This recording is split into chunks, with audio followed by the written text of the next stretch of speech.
Bago po tayo dumako sa ating balita, hihingi lang po sana ako ng maliit na pabor, baka po pwede nyo po akong tulungan makaabot ng 1K subscribers bago matapos ang taon. Salamat po.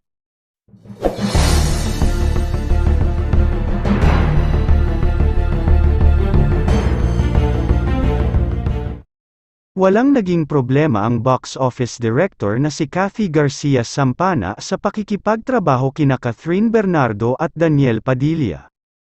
Ito'y sa kabila ng pag-amin niyang hindi siya masyadong fan ng mga real-life celebrity couples na nagtatambal sa mga teleserye at pelikula.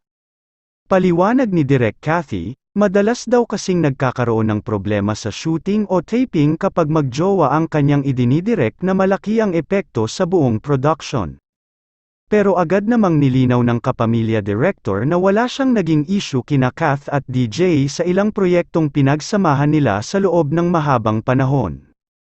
Pinuri niya ang dating magjowa dahil sa pagiging professional ng mga ito pagdating sa pagtatrabaho dahil ang feeling niya kahit daw siguro may pinagdaraanan ng dalawa ay hindi nila hinahayaan na maapektuhan nito ang kanilang work. Ayoko nang magjowa ang bida sa isang project kasi nag-get in the way siya lalo na kapag kinukuhanan mo tapos magkaaway, patay ka na. Kapag happy-happy naman sila tapos drama kukuhanan mo, patay ka rin. So, ideally, hindi, paliwanag ni Direk Cathy sa tanong kung mas okay ba sa kanya na magjowa in real life ang kanyang mga artista. Una niyang nakatrabaho sina Catherine at Daniel sa hit Kapamilya series na Got to Believe noong 2012. Ang Kathniel, naiiba sila kasi professional naman yung dalawang yun at magaling naman talaga umarte at nakikita nyo naman, ani Direk Cathy.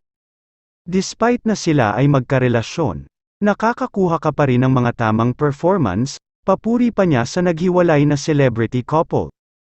Ano naman ang reaksyon ni Direk Cathy sa hiwalayang Kathniel, aniya? I think walang hindi malulungkot, but I love them both, ako, yun lang tinext ko sa kanila. I texted both of them, and I said I love them.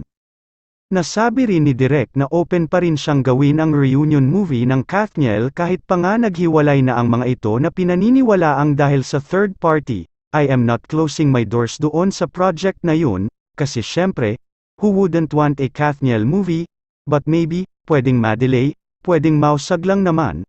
Sabi ni Direk Cathy Garcia, hanggang dito na lang, ano ang masasabi mo sa balitang ito? Paki-comment sa ibaba.